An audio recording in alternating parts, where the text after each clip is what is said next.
कहानी की स्टार्टिंग में हम टोक्यो में एक नॉर्मल डे देखते हैं, जिसमें यहाँ कुछ लोग अपने काम में बिजी थे तो कुछ लोग ट्रेन पकड़ने की जल्दी में, ताकि अपनी मंजिल तक पहुँचने में लेट ना हो जाए। सभी यात्रियों के बैठते ही ट्रेन सर पर दौड़ना शुरू कर देती है। वही लोग भी अपने फोन्स में बिजी हो जाते हैं। तभी एक बोतल का ढक्कन लुढ़कते लुढ़कते अचानक से गायब हो जाता है।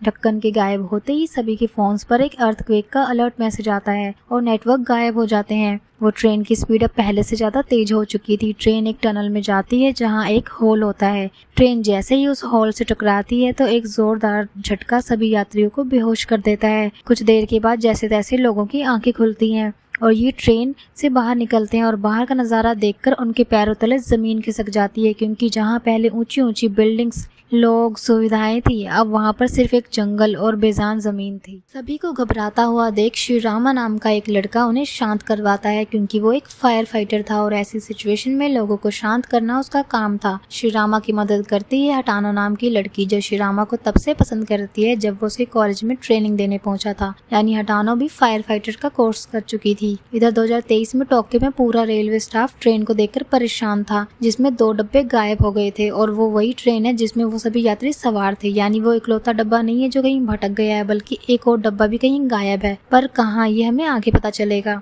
यहाँ पर कुछ लोग टनल में दोनों डब्बों को ढूंढने के लिए जाते हैं। वहीं दूसरी तरफ शिरामा और हटानो एक और पैसेंजर के साथ टनल में जाते हैं और सामने से आ रही रोशनी को देखकर खुश हो जाते हैं। इधर इन कर्मचारियों को भी एक रोशनी नजर आ रही थी, जिसे देखकर ये सोचते हैं कि शायद वो सभी लोग मिल गए, लेकिन ये तो मायूस हो जाते हैं जब सामने से इन्हीं के टीम के कुछ मेंबर्स आते हैं जो उन लोगों को ढूंढने के लिए निकले थे। इधर शिरामा, हटानो और पैसेंजर को टनल से बाहर सूरज की रोशनी नजर आती है और जब वो कुछ ऊंचाई पर चढ़कर देखते हैं तो ये देखकर दंग रह जाते हैं कि चारों तरफ सिर्फ रेगिस्तान ही रेगिस्तान है और कुछ भी नहीं। ये तीनों फौरन ट्रेन के डब्बे में बैठे पैसेंजर्स को आंखों देखा हाल सुनाते हैं, लेकिन कोई भी ट्रस्ट नहीं करता। तब ये वीडियो दिखाते हैं और सब परेशान हो जाते हैं। अभी इन्हें यहाँ से कौन निकालेगा, क्योंकि यहाँ तो कोई इंसान ही नहीं है। देखते ही देखते 7 घंटे का समय गुजर जाता है और सभी को भूख परेशान करने लगती है। ज्यादा कुछ तो नहीं था, इसलिए कुछ स्नैक्स जो लोगों के पास पड़े थे वो उन्हें सबके साथ शेयर करते हैं। यहाँ पर रेना नाम की लड़की सबके बैग्स चोरी चुप के चेक करती है ताकि उसे कुछ खाने को मिल सके। रेना को नायो के बैग में कैंची और जेल का एक लेटर मिलता है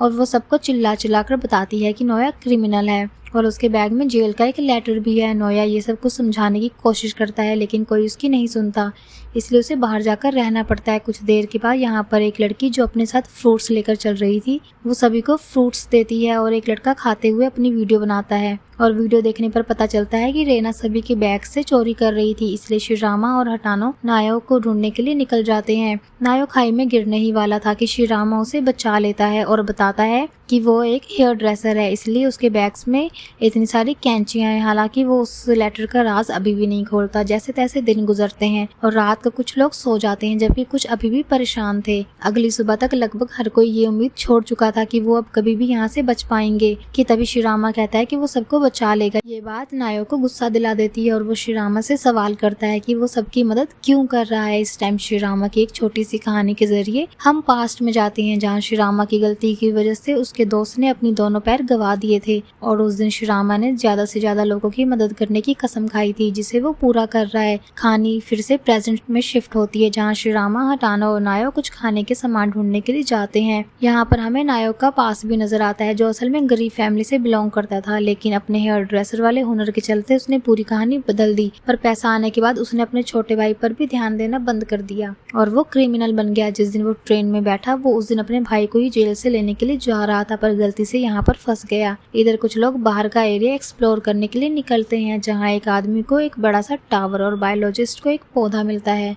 दरअसल ये टावर 2026 तक कंप्लीट होने वाला था, जबकि ये पौधा 2023 के लगभग 30 साल बाद उग सकता था। इन दोनों ही चीजों को देखकर ये समझ चुके थे कि ये सब किसी तरह फ्यूचर में आ गए हैं। इधर 2023 में टोक्यो की गवर्नमेंट ऑफिशियली ट्रेन के 2 डिब्बों के गायब होने की खबर अनाउंस करती है और बताती है कि इन डिब्बों में करीब 100 लोग थे।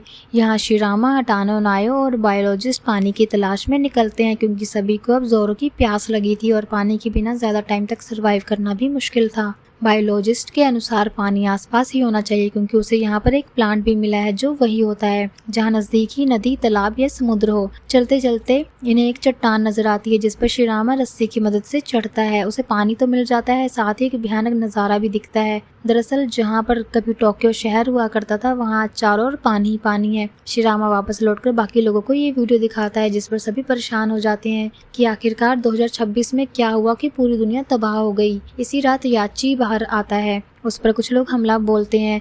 याची जब अपने ऊपर हुए अटैक के बारे में बताता है तो कोई भी उसकी बातों पर यकीन नहीं करता, क्योंकि उन्हें लग रहा था कि यहाँ पर उनके सिवाय और कोई भी नहीं है। कि तभी यहाँ पर जोर से बारिश होती है और सभी लोग बहुत खुश होते हैं, क्योंकि इतने दिनों के बाद उन्हें इतना पानी मिला था जिसे वो पीते भी हैं और स्टोर भी करते हैं ताकि बाद में काम आ सके। अगले दिन बायोलॉजिस्ट ने कुछ प्लांट बेरीज इकट्ठा की थी जिन्हें खाया जा सकता था। फूड की हॉप मिलते ही कुछ लोग बाहर निकलते हैं ताकि बाकियों के लिए खाना ढूंढ सके, लेकिन यहाँ हटानो गलती से कुछ जहरीली बेरीज खा लेती है, जो देखकर शिरामा बुरी तरह घबरा जाता है। असल में शिरामा भी हटानो को पसंद करता था। वो उसे वापस डब्बे में लाता है जहाँ बाकी लोग हटानो का अच्छे से ध्यान रखते हैं और फाइनली वह हटानो पूरी तरह से ठीक भी हो चुकी थी। साथ ही ये सब मिलकर काम करना शुरू कर देते हैं ताकि एक दूसरे के साथ खुद को भी इस मुश्किल सिचुएशन में बचा सके।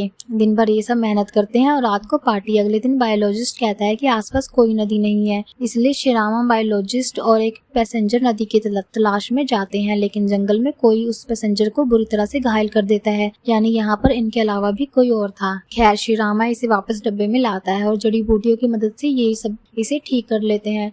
तभी यहाँ पर याची आता है। वो बताता है कि वो एक सिक्योरिटी कंपनी में काम करता था और उसे जाल बनाने आते हैं जिनकी मदद से ये उन लोगों को पकड़ सकते हैं जो इन पर हमला कर रहे थे। बाकी सभी याची की बात को एग्री करते हैं और जाल बनाने का काम शुरू कर देते हैं। इसी बीच हम फिर शिरामा और हटानो को देखते हैं जो एक साथ जंगल में थे। तभी उनकी नजर एक बच्चे पर पड़ती है जिसका पीछा करते करते ये दोनों एक नदी तक पहुंचते हैं और बच्चे के कहने पर वहाँ रात तक इंतजार भी करते हैं। रात को यहाँ बच्चे और नायो दोनों पहुंच जाते हैं और ये तीनों बच्चे भी पीछे पीछे वहाँ पहुंच जाते हैं जहाँ दूसरी ट्रेन के सर्वाइवर मौजूद थे।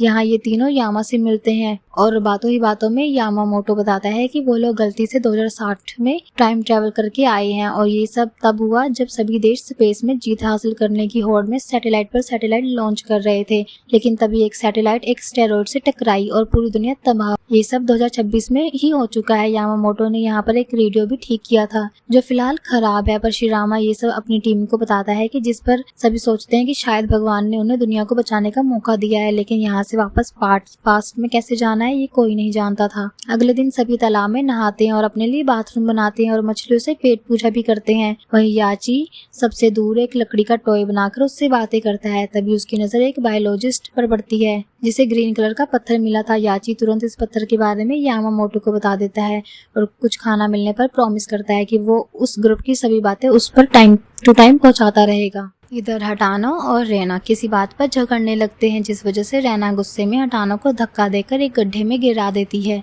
जहां इन्हें एक आदमी की लाश नजर आती है और ये दोनों बहुत बुरी तरह डर जाती हैं। हटानो को गड्ढे से निकालकर ये दोनों वहां से भाग ही रही थी कि तभी दूसरे ग्रुप के 3 लड़के इन्हें पकड़ लेते हैं। यहाँ पर रैना तो जैसे तैसे भाग जाती है, लेकिन हटानो फंसी रह जाती है। रैना शिरामा और बाकी ग्रुप मेंबर्स को इन सब के बारे में बताती है और फिर शिरामा और दूसरे कुछ लोग हटानो को ढूंढने के लिए आते हैं। वो दूसरे ग्रुप के लीडर्स यानी यामामोटो के पास पहुंचते हैं और हटाना के बारे में पूछते हैं, लेकिन यामामोटो ना में ही जवाब देता है। लेकिन शिरामा को लग रहा था कि हटानो होना हो यहीं कहीं है और यामामोटो ने ही उसे छुपा कर रखा है, इसलिए वो डेड बॉडी के बारे में भी बताता है, जिस पर यामामोटो कहता है कि जब वो यहाँ पर आए थे तो एक आदमी ज्यादा ही हाइपर हो रहा था। उसने यामामोटो को मारने की कोशिश की और सिर्फ सेल्फ डिफेंस में यामामोटो ने उस आदमी को मार दिया। यहाँ से जाते ही शिरामा खुद वेपन्स बनाने का डिसाइड करता है, क्योंकि वो जानता था कि दूसरा ग्रुप पावरफुल है और वो उन पर हमला भी कर सकता है। इधर हटानो बचते बचाते एक शिप में आकर बैठ जाती है, जहाँ कुछ देर के बाद यामामोटो भी आता है और रेडियो से बात करने का नाटक करता है, लेकिन हटानो समझ जाती है कि ये सभी को बेवकूफ बना रहा है क्योंकि रेडियो के तार तो कटे हुए हैं, फिर सिग्नल कहाँ से आएगा। हटानो यामामोटो की सच्चाई सबको बताने के लिए कहती है, लेकिन यामामोटो से यही बांध कर निकल जाता है। इधर शिरामा के ग्रुप ने काफी हथियार बना लिए थे, लेकिन इससे पहले ये दूसरे ग्रुप पर हमला करते वो ग्रुप उन्हीं पर धावा बोल देता है। दोनों ग्रुप के बीच में खूब मारामारी होती है, पर तभी यहाँ पर हटानो पहुंच जाती है और यामामोटो की सच्चाई बोलकर ये फाइट यहीं रुकवा देती है। इसके बाद यामामोटो भी अपनी लीडरशिप छोड़कर चला जाता है। दूसरी तरफ 2 लोग जो शिरामा के ग्रुप के थे उन्हें एक बिल्डिंग में कुछ हरे रंग के पत्थर नजर आते हैं। वहीं 2023 में एक साइंटिस्ट इस टनल की स्टडी कर रहा था।